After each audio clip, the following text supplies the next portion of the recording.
Bismillahirrahmanirrahim. Assalamualaikum warahmatullahi wabarakatuh. Alhamdulillah wassalatu wassalamu ala Rasulillah Muhammad ibn Abdullah wa ala alihi wa sahbihi wa man walah wa ba'd.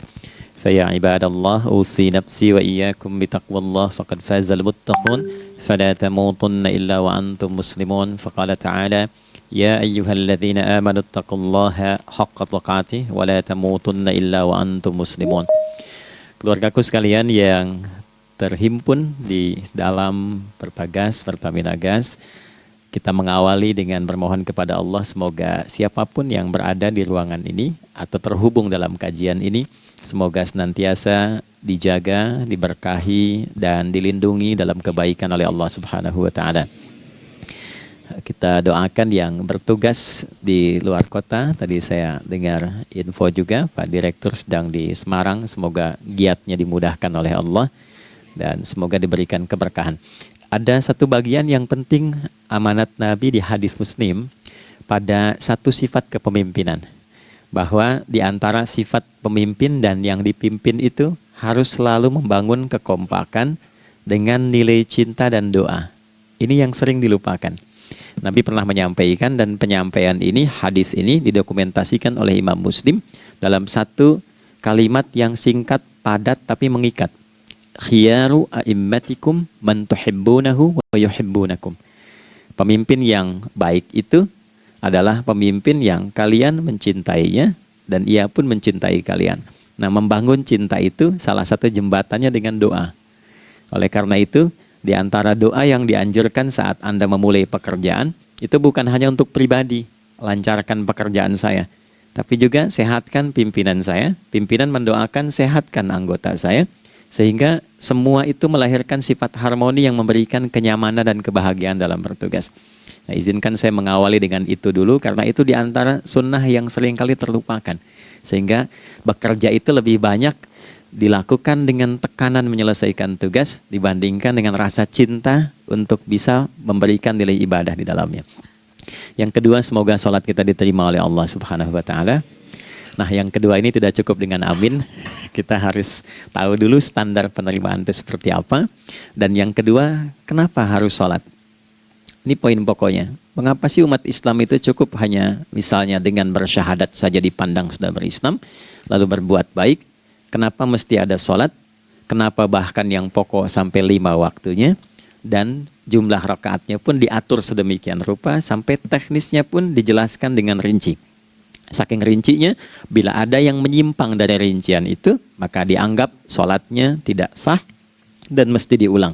Shallu kama ra'aitumuni usolli. Sholatlah kalian seperti kalian persis melihat aku menunaikan sholat. Dan dalam sholat inilah kemudian ada sanad yang tersambung secara ketat sampai-sampai dalam hadis Muslim nomor hadis 397.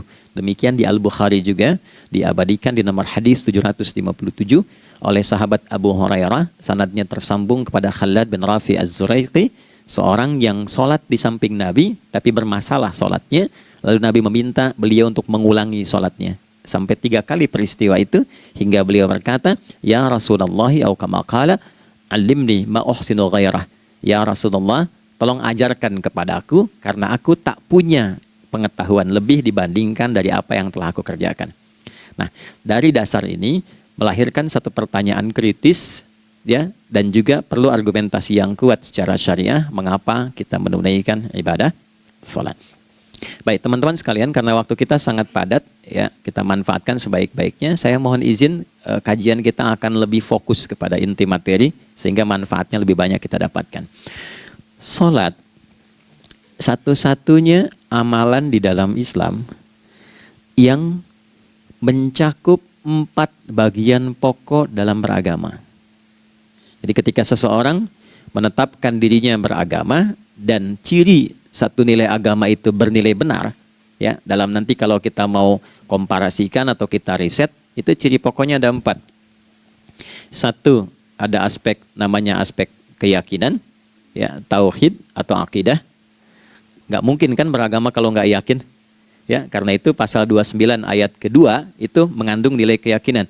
Negara menjamin kemerdekaan tiap-tiap penduduk untuk memeluk agamanya masing-masing dan beribadah menurut agama dan kepercayaannya itu. Ya, jadi nggak mungkin kita bisa menghasilkan nilai kepercayaan dan ibadah kalau tidak ada unsur keyakinan. Atau bahasa kitanya disebut dengan iman. Ya, iman itu nanti juga dipaku dalam setiap nilai kebangsaan di konteks Negara Kesatuan Republik Indonesia. Ini yang paling membahagiakan. Jadi mau jadi pegawai apapun itu syarat, ya, salah satu syarat yang melekatnya beriman dan bertakwa kepada Tuhan Yang Maha Esa, gitu kan? Ya, kemarin saya di BPK itu ada 11 bab Romawi, 40 pasal. Ya, di bab yang keempat pasal 13 tentang pemberhentian dan pengangkatan itu ada 11 poin A sampai K. Di poin B yang keduanya syarat menjadi bagian dari anggota BPK itu beriman dan bertakwa kepada Tuhan Yang Maha Esa. Baik, di Undang-Undang Pendidikan Sisdiknas nomor 20 tahun 2003 itu kalau kita baca dari poin menimbang ada 4, di poin B-nya saja sudah ada iman. Ya, Undang-Undang Dasar 1945 mengamanatkan pemerintah mengusahakan satu sistem pendidikan ya nasional yang meningkatkan keimanan dan ketakwaan pada Tuhan Yang Maha Esa serta akhlak mulia, baru mencerdaskan kehidupan bangsa. Ya, secara singkat, satu, agama dianggap benar kalau ada doktrin keimanan, ada akidah, ada tauhidnya. Yang kedua, ada ibadahnya. Ya, sebagai pembuktian kita beriman, buktinya apa? Ya kan? Saya beriman kepada Tuhan, kita tetapkan, misalnya Allah. Apa pembuktian keberimanan kita kepada Allah? Ya, kan pembuktiannya itu mesti diwujudkan dalam bentuk sikap. Sikap itulah yang disebut dengan ibadah. Nah, konsepsi ini ada di Quran surah ke-20 Thaha di ayat ke-14. Innani anallahu la ilaha illa ana fa'budini. Ya, sungguh aku tegaskan bahwa akulah Allah, satu-satunya Tuhan yang layak dipertuhankan dan disembah. Ketika Anda mempertuhankan aku, fa'budni, maka buktikan kebertuhananmu kepadaku dengan menyembahku.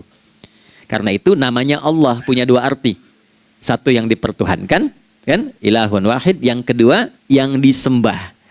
Ya, jadi yang dipertuhankan dan disembah. Oke. 3. Yang ketiga harus punya unsur praktikal atau implementatif dalam interaksi kehidupan. Ya, jadi bukan cuma nyembah Tuhan, bimbingan kehidupannya apa? Implementasi dari ibadah itu. Ya, ciri umat beragama itu kan bukan hanya sekedar saya yakin, beriman, saya ibadah. Terus bukti ibadah itu dibawa dalam berinteraksi hariannya seperti apa wujudnya. Ya, makanya ketika dulu orang itu jujur, orang itu bangga dengan kejujurannya bukan sebagai orang jujur, tapi sebagai muslim. Jadi ketika ditanya, kenapa Anda jujur? Karena saya muslim. Ketika ada seorang penggembala di Sahara yang sangat gersang, diuji oleh Umar bin Khattab, ingin diambil kambingnya, kan kisahnya viral kan? Baik ya? Oh, tapi ini bukan punya saya. Bilang aja pada tuan Anda, kalau kambingnya hilang satu dimakan serigala. Lantas di mana Allah? Jawaban itu yang menggetarkan kepada jiwa. Jadi kebenaran yang diungkap dengan sikap kejujuran itu implementasi nilai beragama. Nah, jadi praktek ibadah ada di muamalah. Oke, satu akidah.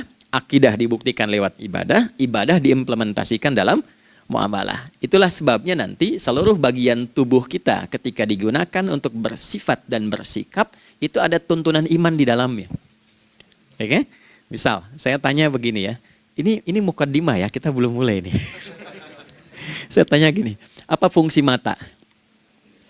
Tuh kan, sudah keliru kan? Nah, kalau hanya melihat, hewan juga melihat. Ya? Coba kambing melihat, kan? Elang melihat. Lalu apa bedanya fungsi mata kita dengan mata hewan? Ternyata ketika kita meriset ayat-ayat Al-Quran terkait dengan fungsi tubuh kita, itu rata-rata dibuka dengan iman dulu. Quran surah 24, surah Cahaya, ayat 30 untuk laki-laki, 31 untuk perempuan. Qul lil mu'minin. Ya Muhammad katakan, viralkan pada pria-pria yang menyatakan dirinya telah beriman. Yaghuddu min absarihim, gunakan pandangannya itu yang dibimbing oleh imannya untuk melihat yang baik saja menurut standar imannya. Jadi kalau menurut imannya tak baik, gak boleh dilihat. Karena itu ketika Anda sudah mengatakan asyhadu an la ilaha illallah, asyhadu anna Muhammadar Rasulullah, kalimat itu dari lisan turun ke hati, itu jadi cahaya ke bagian tubuh kita. Makanya ketika Anda melihat, itu ada cara pandang tertentu yang dibimbing iman, standarnya beda dengan tanpa iman. Kalau nggak ada iman, semua mungkin terlihat. Tapi ketika ada iman, hati kecil Anda akan bicara, ini nggak baik. Palingkan. Nah, memalingkan dari yang tak baik menurut iman, itu namanya ghaddul basar. Oke, perempuan juga begitu, setara. Wa kullil mu'minati yaghdudna min absarihinna. Dan katakan pada setiap perempuan yang menyatakan dia beriman, maka gunakan pandangan itu dengan bimbingan imannya. Ketika tak baik menurut imannya, palingkan. Ya, Anda lihat kajian di YouTube, terus ada iklan kan? Terus menurut standar iman nggak bagus, itu otomatis akan nggak suka itu. Ya, pasti dipalingkan. Ya. Anda kalau naik pesawat tuh ya, tugas keluar tuh, pertagas tugas keluar. Kalau pramugari lagi demo tuh yang dilihat pramugarinya apa demonya tuh. Nah, iman itu akan bekerja di situ tuh. Ya, palingkan tuh. Nah, sama dari mata turun ke, jangan langsung ke hati aja, ke lisan dulu kan? Ya, ke mulut kan? Itu mulut tuh ketika digunakan fungsinya, imannya disebut dulu. Ya, Quran surah 49 ayat 11 misalnya, ya. Ya ayyuhalladzina amanu, imannya dulu. La yaskhar qaumin qaum. Ayat 12-nya la yaghtab ba'dukum ba'dha. Hai orang-orang yang telah menyatakan beriman. Kalau pakai alladzina disebutkan 1080 kali dalam Al-Qur'an, itu kalimatnya diksinya singkat, padat, mencakup semua tanpa sekat. Oke, jadi kalau laki-laki, perempuan, tua, muda, besar, kecil, beda strata, duniawi, itu semua tercakup di dalamnya. Hei semua yang telah menyatakan beriman, gunakan imanmu untuk membimbing lisanmu bertutur. Kalau masih merasa punya iman, jangan gunakan lisan untuk mencela, merendahkan orang. Untuk bergibah, membuat hoax. Didetilkan oleh Nabi kalimatnya jelas. Man kana yu'minu billahi wal yaumil akhir falyakul khaira aw liyasmut. Siapapun. Nah, dari alladzina ketika dirinci pakai man. Ya, man itu bentuk tunggal, ya, personal, tapi maknanya general. Jadi kalau Anda, saya, kita baca ayat atau hadis ada man, posisikan Nabi sedang bicara ke kita. Ya, hei Adi Hidayat, posisikan Nabi bilang gitu tuh. Kalau engkau merasa beriman sama Allah dan yakin dihisab di hari kiamat, jaga lisanmu. Katakan yang baik dengan bimbingan imanmu, tak mampu engkau diam. Jadi cukuplah suami istri itu menggunakan satu hadis ini, pasti sakinah itu muncul dalam kehidupan rumah tangganya. Ya, itulah sebabnya kenapa sakinah didahulukan dibanding mawaddah. Hati-hati ya, Mbak, walaupun namanya sakinah nggak ada ini nggak akan datang tuh ketenangan tuh. Ya, ada yang tahu nggak rahasianya? Kenapa sakinah duluan dibanding mawaddah? Ya, 5 juta. Ya, waktu habis karena padat sekali. Maddah jamaknya mawaddah, rasa kasih yang tumbuh dari pemberian materi. Jadi kalau rumah tangga itu ingin cenderung pada kebahagiaan, boleh berbagi dengan materi. Ya, istri cemberut, ya Anda datang dengan senyuman, sayang, kenapa? Ya, ini emas 2 kilo, nah itu pasti sehat lagi tuh. Ya, itu mawaddah.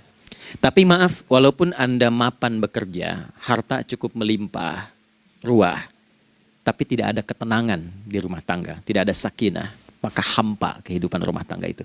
Itulah sebabnya kenapa di Quran sakinah lebih dulu dibandingkan dengan mawaddah.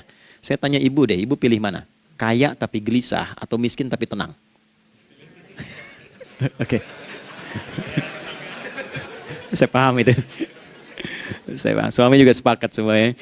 Ya, artinya apa? Kita nggak bisa menghilangkan unsur ketenangan. Oke, itu hanya pembuktian argumentatif ya, supaya kajiannya lebih kepada argumen.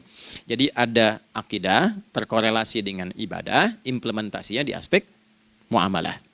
Nah, nanti cara bermuamalahnya diatur lewat akhlak namanya. Bagaimana bermuamalah yang baik? Kan Anda, maaf ya, berekspresi kepada pimpinan dengan kawan kan berbeda.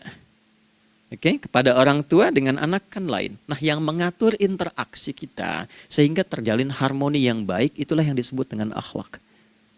Nah, 4 poin inilah yang menjadi inti dakwah Nabi SAW ketika diutus oleh Allah Subhanahu wa Ta'ala. Memastikan 4 ini bisa optimal kita lakukan dalam kehidupan. Bonusnya yang kelima, selalu meningkatkan inovasi sehingga selalu mendapatkan hal baru dalam kehidupan. 5 ini digabungkan di Quran surah kedua Al-Baqarah di ayat 151. Kama arsalna fikum rasulam minkum yatslu alaikum ayatina. Satu. Oke, wa yuzakkikum. Dua, akhlak. Wa yu'allimukumul kitaba. Tiga, wal hikmah. Empat, lima, wa yu'allimukum ma lam takunu ta'lamun. Kelima-limanya ini digambarkanlah dalam bentuk ibadah yang melatih kita sebagai pondasi awal menuju dan memantapkan 5 hal ini, yaitu sholat.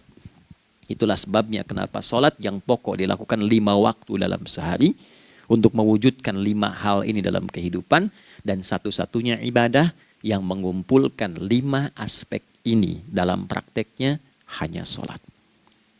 Hanya sholat. Oke, mari kita detilkan, kita rinci, dan di sini kita akan mulai kajian kita. Yang tadi mukadimah ya. Baik, kita punya 30 menit. Wah, padat sekali. Bismillahirrahmanirrahim. 1. Salat adalah perwujudan iman seorang hamba. Karena itulah kalimat salat pertama kali disebutkan dalam Al-Quran, itu letaknya setelah kalimat iman. Al-Baqarah ayat 3.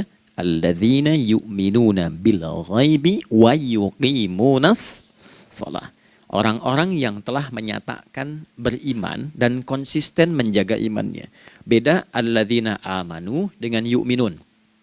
Amanu telah beriman. Tapi kalau dia komitmen dan konsisten terus menjaga imannya sampai saat dia berpulang pada Tuhannya, maka berubah nanti bentuknya kalau di bahasa Arab jadi mudhari'. Ya, di bahasa Inggris kan tuh punya 3 arti. Present, continuous, and future. Jadi kalaupun sekarang terus berlangsung sampai masa depan pun saya tetap akan beriman. Nah, pembuktian untuk menjaga iman itu pembuktian utamanya pada sholat. Itulah sebabnya satu-satunya amal ibadah dari rukun Islam yang 5 itu, ya, satu-satunya amal ibadah yang disebut iman dalam Al-Quran hanya sholat. Teman-teman boleh buka Quran surah kedua Al-Baqarah di ayat 143. Ya, di pertengahan ke ujung ayatnya. Saya percepat. Wa ma kana Allahu liyudhi'a imanakum. Dan Allah nggak akan pernah menyia-nyiakan sholat seseorang yang dikerjakan karena imannya.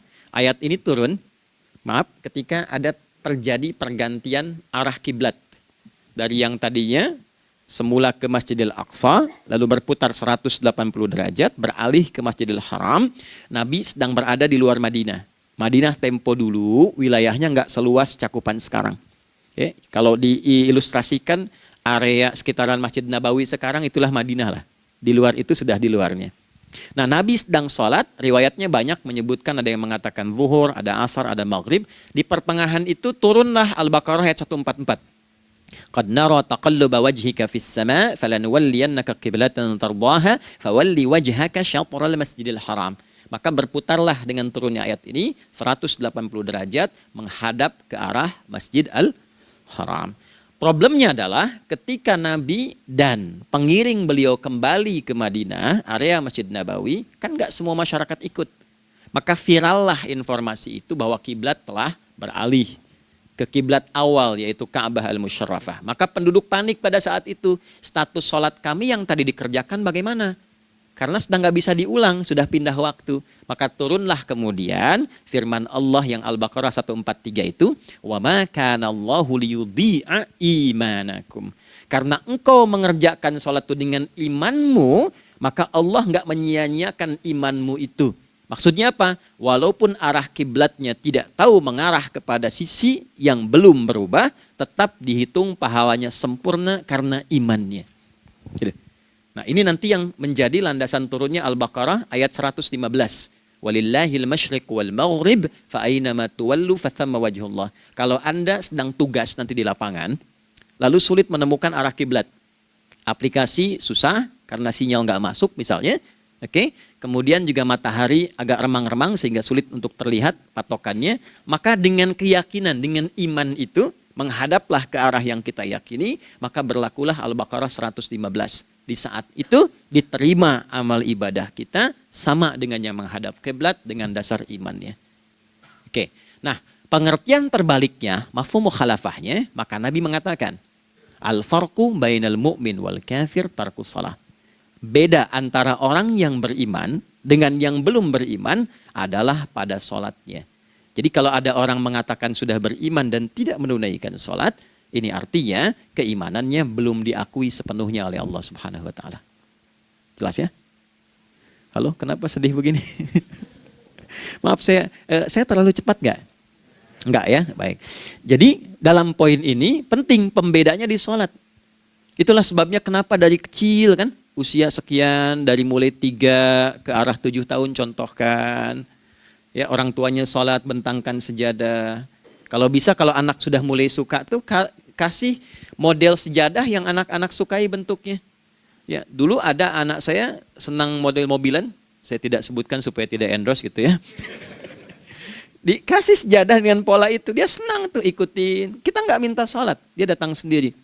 Ya, nanti setelah mulai 7 tahun kan baru diajarkan dengan baik, diajak ke masjid kalau yang laki-laki. Demikian seterusnya. Ya, mengapa dari awal dituntun seperti itu? Untuk memberikan sebuah penguat bahwa penjagaan iman dimulai dari sejak dini. Ya, tapi di Indonesia saya perhatikan kelasnya sudah advance. Ya, TK sudah manasik gitu. Okay.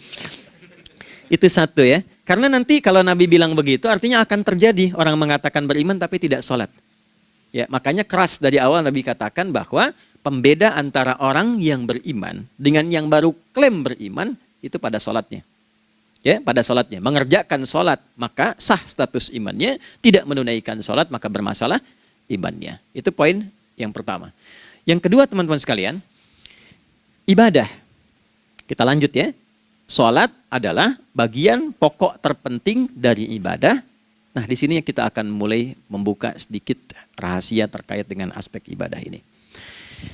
Teman-teman sekalian, ternyata sholat ini ketika oleh Allah diturunkan dalam Al-Quran, dalam konteks penunaian ibadah, bukan berarti hanya mengkoneksikan atau mengkorelasikan hubungannya dengan iman saja, bukan.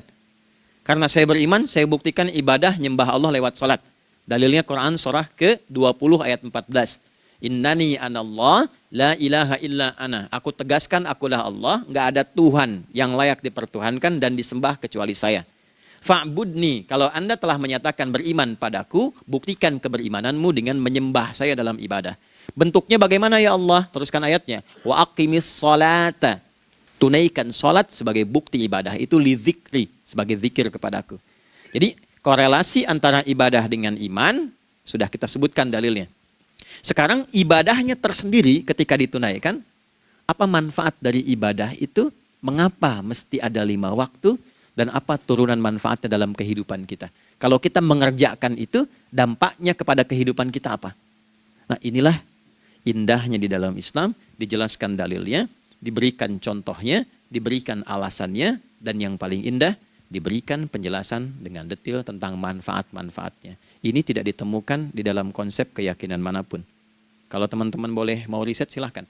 Ada nggak satu keyakinan agama tertentu yang dari ibadahnya tuh diatur?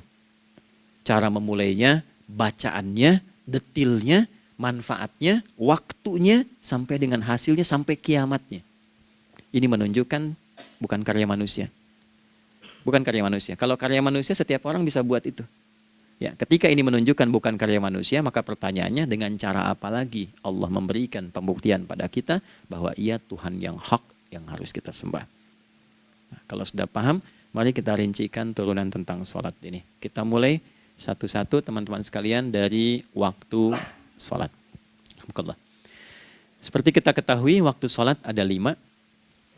Tapi yang sering kita dapati dari yang 5 ini tidak semua orang mengetahui tentang makna dari nama dan pembagian di waktu ini. Yuk kita mulai rincikan. Sholat yang pertama namanya apa? Gak usah khawatir, menang gak dapat hadiah kalau benar. Salah juga keterlaluan. Oke, 1 subuh. Dia satu-satunya nama sholat yang punya 2 nama ya. Subuh dan fajar. Oke, Pak Fajar, Pak waktu sholat. 2, zuhur. 3, asar. 4, maghrib. 5, isya. Oke, rumus hitungannya 24, 4, 3, 4. Ya. Rumus bilangannya 24, 4, 3, 4. Kalau mau tanya nomor koneksi dengan Allah, 24, 4, 3, 4, 2 subuh, 4 zuhur, 4 asar, 3 maghrib, 4 isya. Oke, pertanyaannya, apa artinya nama itu? Selama ini jangan-jangan kita hanya tahu namanya tapi tidak memahami maknanya. Itu poinnya. Oke, sekarang mari kita mulai. Izin saya tidak punya kemampuan untuk menuliskan, ya, karena memang saat ini terbatas. Tapi kalau diperkenankan bisa kita coba uraikan sedikit. Baik. Ya, bismillah. Jazakallah khair. Mohon fokus baik-baik karena waktunya tinggal 21 menit lagi. Izin saya pastikan dulu ya supaya terlihat dengan baik. Ibu kelihatan di sana? Bagus. Saya kira tuh hanya di Sumbawa Barat. Ternyata di Pertagas pun perempuan-perempuannya imannya luar biasa. Maksudnya belum saya tulis sudah kelihatan. Imannya luar biasa. Oke, kita mulai dari yang pertama ya. 5 waktu sholat. Kita mulai dari 1 dulu. Subuh, teman-teman saya turunkan dulu ya. Izinkan saya tulis pakai bahasa Arab dulu supaya gampang. 1, dia punya 2 nama. Di angka Arab ya. Kalau yang gini angka Hindi. Anda yang di admin di komputer pasti tahu. Ada Fajr. Kata subuh ditemukan di Al-Quran surah ke-81 At-Takwir ayat 18. Kalau keliru tolong diingatkan. Was-subhi idza tanaffas. Quran surah 81 ayat 18. Ya. Enggak usah di ilmu utak-atik ya. Oh ini kenapa 81 kalau dibalik 18? Itu cocok logi. Ya, abaikan aja itu. Ya. Fajar agak banyak di Quran terkait dengan nama salatnya ada di Quran surah ke-17 di ayat 78. Aqimis salata liduluki syamsi ila ghasaqil laili wa qur'anal fajr. Inna qur'anal fajri kana masyhuda. Yuk kita mulai ke maknanya dulu. Ingat rumusnya ya. Rumusnya ini selalu begini rumusnya. Aqidah selalu punya korelasi dengan ibadah. Ibadah selalu punya korelasi dengan muamalah, interaksi harian kita. Muamalah hiasannya adalah akhlak. Nah, barulah kemudian di sini muncul inovasi dalam kehidupan, hal yang baru. Hidup ya, yang mengacu pada 2 kebahagiaan yaitu dunia dan akhirat. Ya, konsepsi ini nanti ditemukan di Quran surah ke-2 Al-Baqarah ayat 201 dan menjadi doa paling favorit umat Islam Indonesia saat ini. Rabbana atina fid dunya fil akhirati. Oke, ya cukup. Subuh. Ini rumus dasarnya. Dari akidah kita beriman, pembuktian imannya lewat ibadah salat. Apa hubungan salat dengan aktivitas harian kita? Subuh asalnya terkorelasi dengan kata asbah. Oke?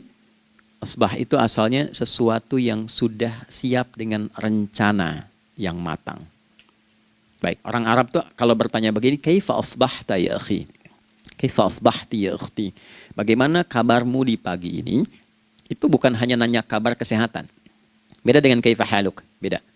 Ya, itu bertanya bagaimana kabarmu hari ini, aktivitasmu bagaimana? Lancar, sudah siap, planning bagus, dan sebagainya. Ya, itulah sebabnya ketika Allah bersumpah dengan awal waktu, penandanya adalah planning kegiatan. Ya, was-subhi, dan aku bersumpah demi waktu subuh, awal mula untuk berkegiatan, idza tanafas, apabila sudah mulai bergerak, bersamaan dengan nafas yang keluar itu, maka sudah jelas rencana yang dibuat. Ya, jangankan kita, semua alam itu, semesta itu seluruhnya bukan hanya bertasbih, tapi beraktivitas dalam tasbihnya. Di waktu subuh, matahari sudah mulai bersinar kan? Ya, dan sinarnya mengambil manfaat loh. Mengandung nilai manfaat, memecah keheningan malam dan menghilangkan kegelapannya. Gelap mulai hilang, datang kemudian sinar yang memberikan kita bimbingan untuk beraktivitas. Tumbuhan dimulai waktu itu sudah mengeluarkan oksigen, menyerap karbon dioksida. Saya waktu di Utrecht, di Delft di Belanda, ya, saya coba ingin membuktikan. Kan adzan nggak terdengar keluar ya. Jadi sebelum waktu subuh itu saya keluar, kebetulan flatnya waktu itu dekat area hutan yang agak rimbun, enak gitu, udaranya bagus. Itu sebelum subuh terasa karbon dioksida. Walaupun cuma beda hampir 1 menit. Tapi begitu masuk waktu subuh, keluar kesegaran yang luar biasa. Oksigen yang keluar. Ya, Ini kan nggak mungkin kalau kuasa Allah tuh nggak mungkin terjadi seperti ini kalau bukan kuasa Allah Subhanahu wa taala. Tapi poinnya adalah yang bicara begini Quran. Nah, sekarang yang ingin saya katakan adalah alam semesta dalam konteks seperti matahari, kemudian tumbuhan, binatang, ayam bahkan mulai berkokok, punya planning yang teratur. Masa kita makhluk yang dihisab tuh nggak teratur? Nggak punya perencanaan? Maka subuh itu mengajarkan kepada kita, jangan sampai ada orang Islam yang punya keimanan, lalu menunaikan sholat, diajarkanlah oleh Allah, setiap masuk subuh itu harus punya agenda yang jelas. Planning yang terukur. Jangan terjadi mengaku muslim, beriman, tapi nggak jelas perencanaan hidupnya. Jam 7 mau di mana? Jam 8 kerjakan apa? Anda dari sini ketemu 7 ke 4, atau setengah 8 ke setengah 5, 8 jam kerja.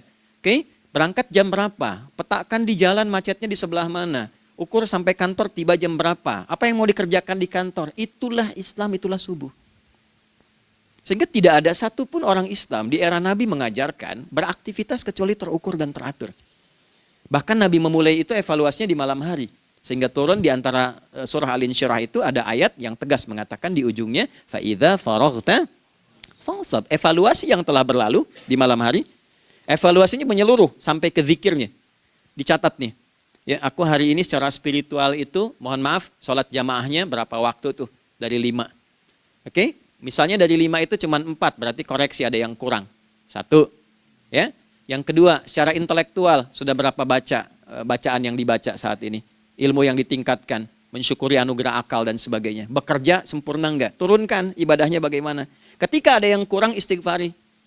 Ya, sebagai seorang ayah, ada enggak sesuatu yang salah yang dilakukan belum sempurna? Sebagai seorang ibu, anak dan sebagainya, istighfar. Itulah sebabnya sebelum tidur Nabi ajarkan istighfar. Yang kita tahu 70 kali kan, 100 kali. Yang saya tanya, 1 ke 70 itu istighfar apa saja? Apakah hanya bilangan di lisan? Atau dari lisan diingatkan oleh pikiran, ditembuskan ke hati? Istighfar sebagai seorang ayah yang kurang maksimal melihat anak dengan baik. Anda boleh punya jabatan di kantor, boleh direktur, boleh manajer, boleh macam-macam. Tapi ketika Anda pulang, Anda seorang ayah. Saya di Timur Tengah disebut syekh, di sini dipanggil kiai, dipanggil ustadz. Pulang ke rumah, anak saya nggak kenal itu semua. Anak saya nggak peduli itu semua. Belum pernah seumur-umur saya mengajar, lalu saya pulang, anak saya menunggu depan pintu dan memanggil, kiai. Tidak ada. Dia ingin ayahnya. Ingin ayahnya. Oke. Kenapa nggak kita hadirkan istighfar pertama kita itu karena kita kurang perhatian. Kurang perhatian kepada anak misalnya. Saya kalau pulang tengah malam dan semua tertidur, saya lihat satu-satu. Perbaiki cara tidurnya, doa, lihat satu-satu, minta ampun sama Allah. Dan ya kadang sebelum mengalirkan air mata kita nggak bisa tidur karena nggak tahu nanti ketemu lagi nggak di akhirat tuh. Ya, itu poin yang paling penting. Nah, jadi istighfar pertama tuh untuk diri kita ketaatan pada Allah, untuk diri kita sebagai anak pada orang tua, sebagai suami punya tanggung jawab istri atau sebaliknya, demikian seterusnya. Nah itu kalau sudah kita bisa lakukan, dievaluasi, direncanakan besoknya. Fa'idha faraghta fansab, direncanakan lagi yang berikutnya, besok mau ngapain, tulis malam. Kalau kita biasakan begitu tidurnya enak. Karena nggak ada beban, damai hidupnya. Dengan teman damai kalau ada perselisihan sebelum tidur.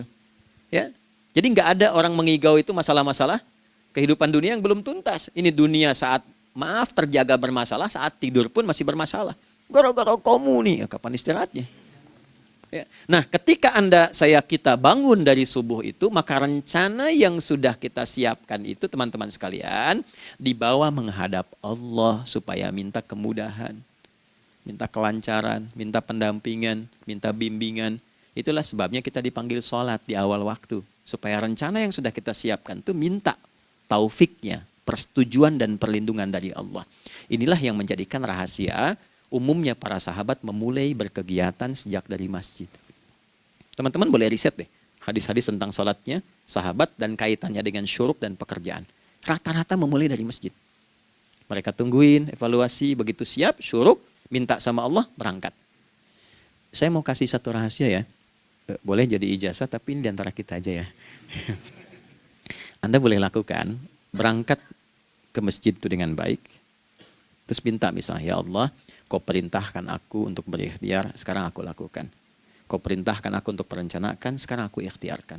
Mohon lindungi, mudahkan, dan berikan bimbingan terbaik untuk mendapatkan hal yang wajar, halal, baik, dan kau ridhai. Anda berangkat.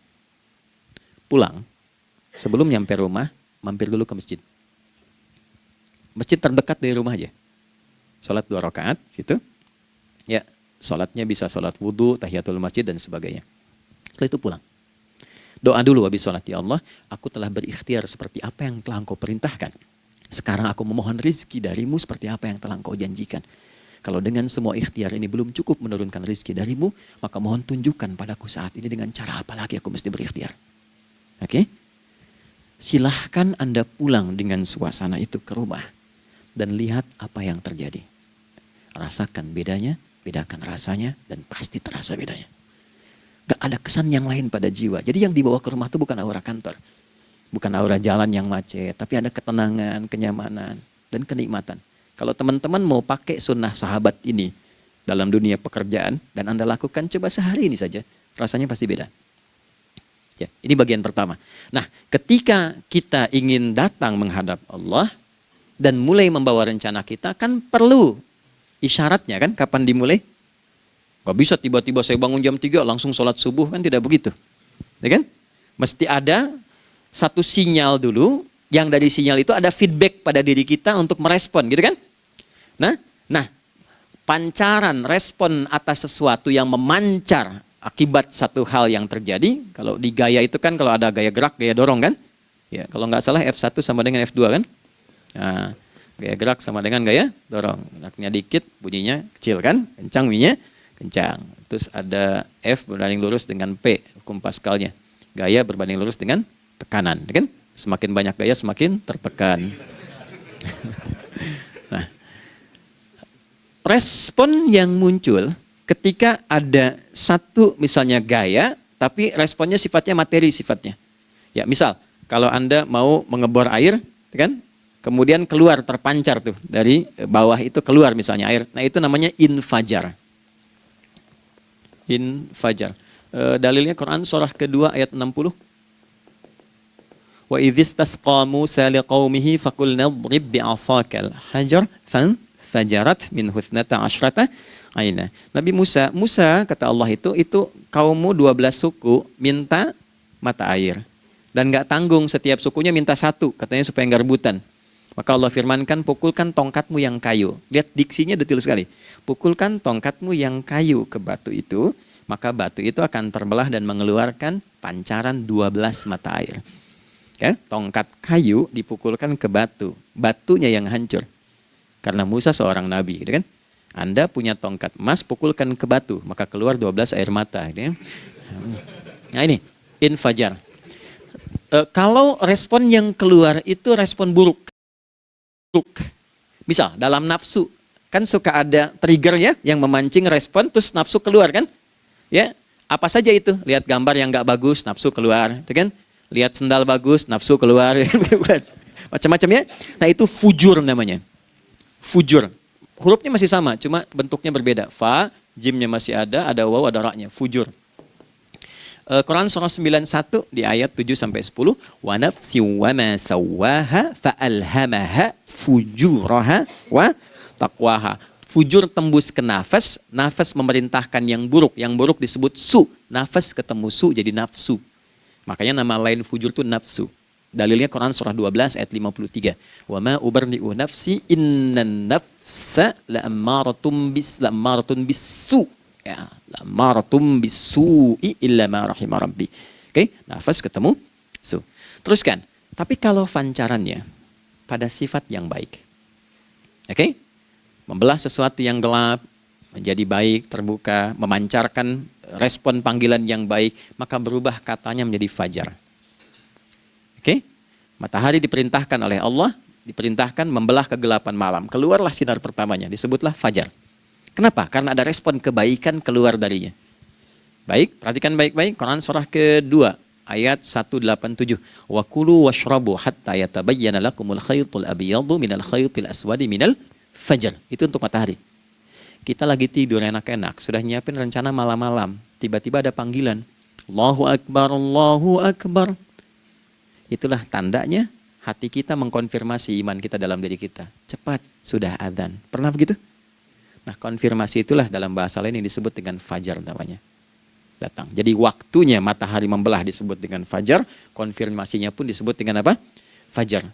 Ya, jadi bersamaan waktunya dengan dua hal itu. Datanglah panggilan. Itu yang dimaksud Quran, hubungan iman dengan konfirmasinya sampai ke sholatnya ada di Quran surah 8 ayat 2. Innamal mu'minuna, iman. Alladzina idza dzukirallahu adzan wajilat qulubuhum, iman. Jadi begitu ciri iman itu ada dalam jiwa, dipanggil lewat adzan, kan? Allahu Akbar, langsung merespon, ya Allah sudah adzan. Walaupun setelah adzan ada lagi getaran, baru adzan belum qomat gitu kan. Nah, misal ya. Nah, tapi inilah fajar. Jadi maksudnya rencana Anda ini agak jarang dibahas ya. Mohon maaf, ilmu ini agak jarang. Jadi jangan Anda bilang saya bid'ah, bukan. Ya, bukunya ada, referensinya ada. Cuman karena jarang dikaji, jangan sampai kekurangan pengetahuan menghukumi yang tahu jadi salah gitu. Ini poinnya. Jadi saya kalau bahas satu masalah, itu bukunya saya kumpulkan. Tafsir awal sampai akhir yang ada apa, buku-buku tentang sholat apa, baru kita keluarkan. Jadi bagian topik-topik tertentu yang dibahas. Problemnya ketika membahas tentang ibadah cuma dua. Satu, tentang bacaan, doanya apa. Yang kedua, tentang gerakan, bagaimana mengerjakannya. Yang ketiga, jarang dibahas hikmahnya apa. Padahal rumus dalam ibadah itu dalam fikih tiga-tiga mesti dipakai. Ini Quran surah kedua ayat berapa? Ayat 129. Rabbana wab'ats fihim rasulan minhum yatlu 'alaihim ayatika, ini wa yu'allimuhumul kitaba, ini wal hikmah, ini. Barulah kita mendapatkan sesuatu yang baru. Ya, ini. Wa yuzakkikum, dan di 151 Al-Baqarah wa yu'allimukum ma lam takunu ta'lamun. Jadi ini bukan ilmu yang baru, bukan, belum tahu saja. Jadi selama ini yang kita kerjakan jangan sampai terbatas pada ritualnya saja untuk mencukupkan ini. Hubungan ritual dengan ini apa gitu. Ya, jadi subuh ini mengkonfirmasi bahwa ada satu keteraturan dalam kegiatan kita. Ya, alhamdulillah. 2, siang. Oke, setelah subuh, fajar, sholat apa? Zuhur. Oke, saya tanya pada Anda, zuhur itu artinya apa? Sudah, cukup katakan wallahu a'lam. Waktunya terbatas ya. Anda sahabat ditanya nggak tahu wallahu a'lam. Anda sahabat bukan, tabi'in bukan. Zuhur. Waktu tinggal 4 menit lagi. Oke, teman-teman, kalau kita jeli, ini kan sholat dikerjakan di siang hari kan? Siang itu bahasa Arabnya nahar. Naharun itu siang. Tapi kenapa sholatnya zuhur? Kok nggak sholat nahar gitu? Ya, lohor, ini paksain tuh. Zuhur, lohor. Ya. Terus sore, biar nyambung cepat. Sore, bahasa Arabnya kan masa. Masa al-khir, selamat sore. Kenapa kau sholatnya asar? Kok sholatnya namanya asar? Oke. Maghrib, isya. Isya kan malam kan? Kenapa nggak lail? Lail itu kan malam. Kalau ada yang istimewa di malamnya, itu lailah namanya. Makanya ketika turun Al-Quran disebut Lailatul Qadar. Karena malamnya istimewa. Beda, lail dengan lailah itu beda. Lail itu waktu malam, lailah ada yang istimewa di malam itu. Ya, jamaknya lail, layali, lela, lili, lala, itu malam. Ibu lili, ibu malam-malam. Ya. Zuhur artinya jelas, terang. Ada idhar, dibaca dengan jelas, terang, gak boleh dengung. Man amana, itu kan? Ya, min husni, harus jelas. Ya, ada a, jelas. Zuhur kenapa disebut zuhur? Untuk evaluasi kegiatan kita dari setengah hari, sudah jelas belum hasilnya? Ya, Anda punya rencana di sini, evaluasi di siang. Jelas gak hasilnya? Pekerjaan Anda yang sekarang diamanahkan dari pagi jam 7 sampai sekarang, evaluasi dulu. Dicek, jangan cuma ditinggalkan. Oke, saya sedang kerjain, tinggalin dulu sholat. Bukan begitu. Ketika akan sholat, Anda cek dulu. Dari ke siang itu tengah hari, bagaimana hasilnya? Ada yang perlu disempurnakan nggak? Ya, ketika ide-idenya mulai mentok, ada yang belum selesai, datang dulu sholat, tenang lagi. Saat tenang itulah dirumuskan kembali pelan-pelan. Kan lumayan dari jam 12 sampai jam 1. Diisi dengan baik, dilihat. Itu baru dunia ini. Kan kita ngejar ini juga. Karena nanti ayat 200-nya, ada yang cuma ngejar ini. Wa minan nasi may yaqulu rabbana atina fid dunya. Bukan, kalau nggak hafal diam aja.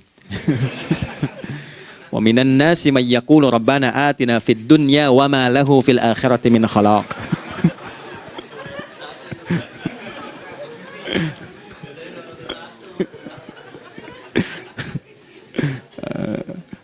Paham kan? Dan di antara manusia ada yang fokusnya hanya dunia yang dikejar, sehingga nggak kebagian akhiratnya. Padahal dia tahu dia mau pulang.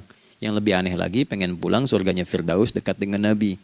Tapi tiap hari kerjakan dunia, dunia lagi, berangkat gelap, pulang gelap, terus meninggal gelap juga. Kan repot. Nah, maka mesti investasi kan. Anda kalau tugas keluar kan, apalagi keluar negeri kan hukumnya beda. Bekalnya pun tidak sama. Anda tugas ke Amerika, mata uangnya sudah beda, hukumnya sudah beda. Terus pengen pindah ke alam barzah, pengen hukumnya sama dengan dunia, mustahil. Ya, makanya dimensinya beda, keadaannya tidak sama. Baju yang dipakai kan beda, barang-barangnya nggak sama. Makanya disebut telah meninggal dunia, meninggalkan semua yang melekat pada dunia. Pindah ke alam lain, persiapan menuju titik akhir yang tidak ada ujungnya lagi. Nggak ada pembuka lagi. Jadi sudah ujung begini, nggak ada ruang lagi yang lain. Itu akhirat namanya. Makanya di sini cuma dua pilihannya. Kalau nggak ke surga, nah itu ya. Apa investasi yang ada di sini? Maka siang itu dicek dulu, pekerjaan jadi ibadah nggak? Tadi niatin ibadah nggak waktu berangkat dari rumah? Kan? Waktu ngetik, waktu ngerjain di kantor, jadi ibadah nggak? Kalau ibadah, Anda nggak mungkin berbuat kriminal. Anda nggak mungkin berbuat maksiat, nggak mungkin nipu, nggak mungkin nyogok, nggak mungkin korupsi. Kan lagi ibadah, nggak mungkin curang. Kan lagi ibadah.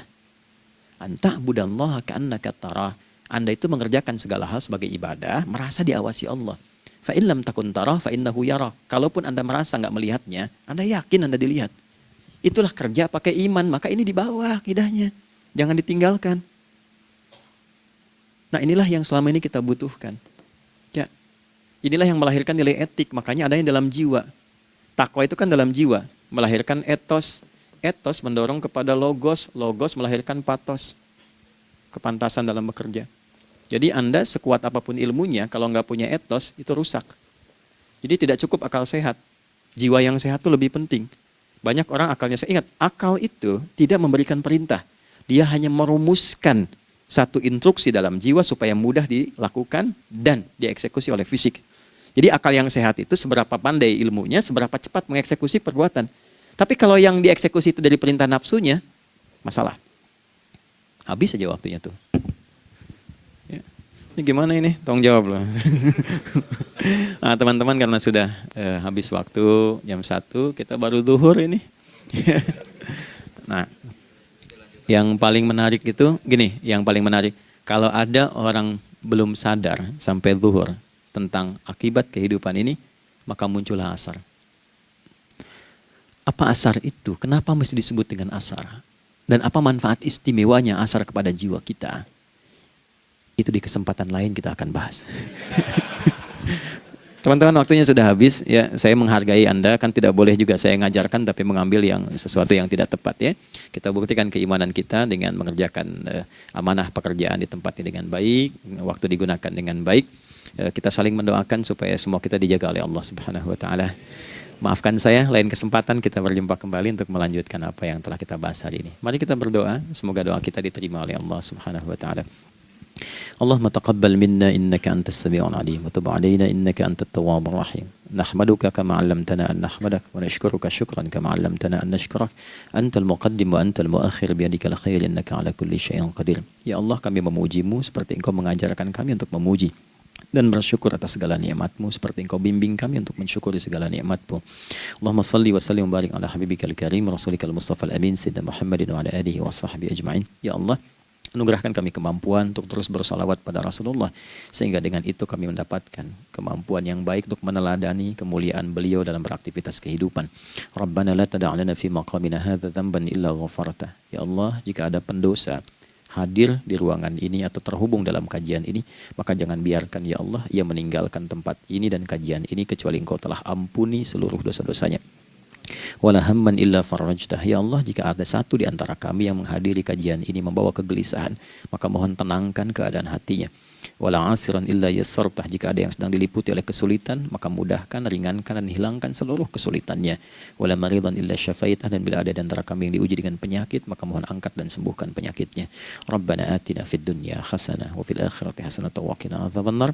Wa sallallahu ala sayyidina Muhammad wa ala alihi wa sahbihi ajma'in. Wa akhiru da'wana subhanakallahumma rabbana wa bihamdika nashhadu an la ilaha illa anta nastaghfiruka wa natubu ilaik. Walhamdulillahi rabbil alamin.